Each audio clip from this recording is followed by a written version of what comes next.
Welcome to video number 4. I am happy to report on a personal level that I am down 4 pounds. I would love to hear your success as well. And don't worry if you haven't lost any weight up to this point. Really what I'm more curious about is knowing if you have been writing down the 10 things you're grateful for every day, writing down the 5 things you love about yourself and the 3 attributes you want to display during the day. And then more importantly, the mindset cleanse. How are you doing on writing down and identifying all those negative or disempowering thoughts during the day and replacing them with new empowering positive ones?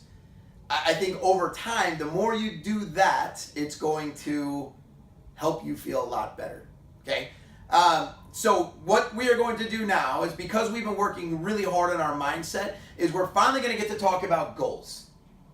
Okay, the more positive you are, the better you're feeling about life and yourself, you're going to be a lot more willing and probably a lot more positive in understanding that you can achieve great things. So the reason we don't set goals first is because before we're in a positive mindset, it's not a great time to set goals because you think, oh, everything is limited. Possibilities are so few. It's going to be impossible for me to get to this certain weight or whatever the case is. Now with a more empowered feeling and mindset, now we can get to work on saying, where do you specifically want to go? That's a number. I need you to have a number in your head where you want to get to. Also, that's a picture. I want you to have a picture in your mind of how you want to look.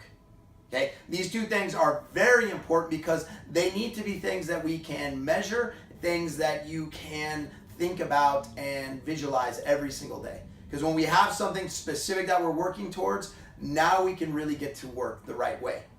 Okay? And so now here's a simple question that I love. Are your goals a want or a need? Think about that. If you simply just want something, will you always do what it takes to get it? Oftentimes that's not going to happen.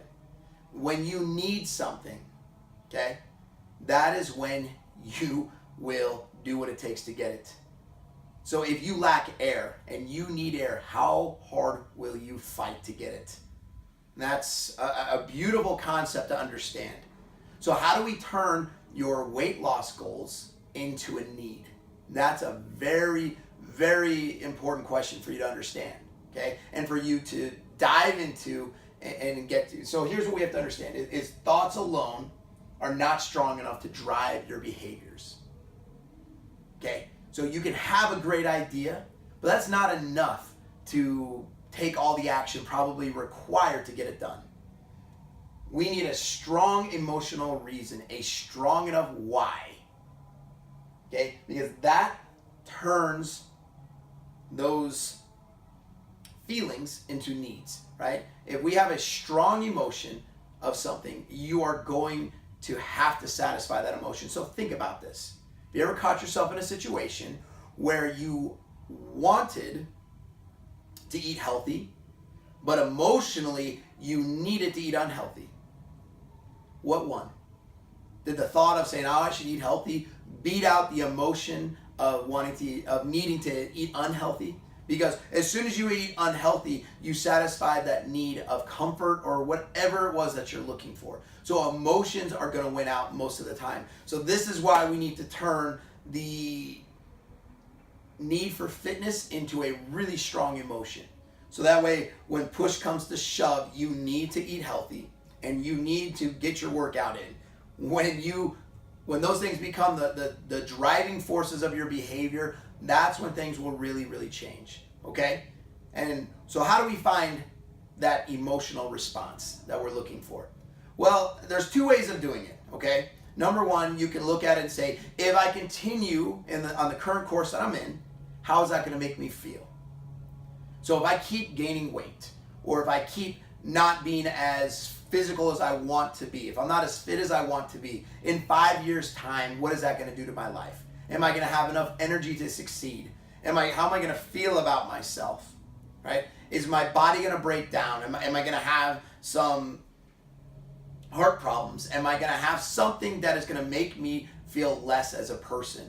Because think about how you probably feel now. The reason you want to release that weight is because you don't want it anymore. And right now it's just a thought. Now, and if we can drive the emotion to turn it into a need, you can really change. I promise that. Okay? So now, let's think about it on the positive side. If you were to release that weight, if you were to get your body a lot stronger, how's that going to feel? What significant change will that make in your life? What will you be able to do by releasing that weight? And if you can understand how that feels, life is beautiful. So when we get our thoughts and our feelings all on the same thing, when they are coherent, man, nothing can stop us. But when your thoughts and your feelings are incoherent, when they're not working together, it is just chaos. And usually the emotion will always win out, right? And we don't want that to be the case. We don't want to be these emotional eaters in a negative way. We want that emotion to drive health, not unhealthy behaviors or habits. Okay? And so, once we can really break down this why, once you have a strong enough reason and you have the emotions and your brain is thinking the same thing as your heart and we're moving in the right direction, now we need a little bit of organization. And so this is when we can create repeatable daily patterns filled with actions that deliver predictable results. Okay, so for example, I know if I create that 500 calorie deficit for 7 straight days, I can predict that I'm going to lose a pound. Now, if my cortisol levels are in check and I'm not living off the stress hormone, then I know that that weight will probably be released. If I've been really stressed all week and I go to weigh in and I know it just hasn't been a good emotional week for me, I can probably predict pretty clearly that I'm not going to release very much weight. Okay, so that's why, again, we're working on that mindset cleanse so that we are living stress-free. But now, if we can create daily patterns, like what time I'm eating and what I'm eating, okay, what time I'm working out and what I'm doing for my workouts, and we know that those things are going to deliver predictable results, right? And we know that we are avoiding the sugars. We know that we're eating lots of vegetables, some lean proteins, things that are going to give us energy. We know that we are burning calories in our workouts. Then at the end of the week, we can probably predict what is going to happen. And with those predictable results, we can start feeling really good all the time. So now, a little recap. Let's get very specific with what you want to do. Let's get your head and your heart in the same place. So those thoughts you have about weight release, about working out, let's turn that into a strong emotion that you feel good about, that you love, right? Let's turn fitness into a need instead of a want in life. And let's create these beautiful relationships. Think about that. Your relationship with food is a very important thing. And what I mean by that is if you have a healthy, happy relationship, if you love food, okay? And I'm not saying love unhealthy food. If you love healthy food, you'll want to partake of it. And I think the problem is we hate healthy food at times. Our relationship is terrible. So we don't have a positive relationship. How can we have it in our lives? We're going to avoid it at all costs.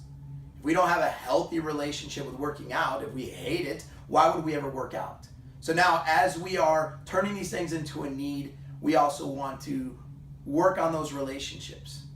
Okay? Make sure that you love it. And that's why the gratitude and these mind cleanse exercises are so important, because they will really work on that relationship that you have with food and that relationship you have with fitness.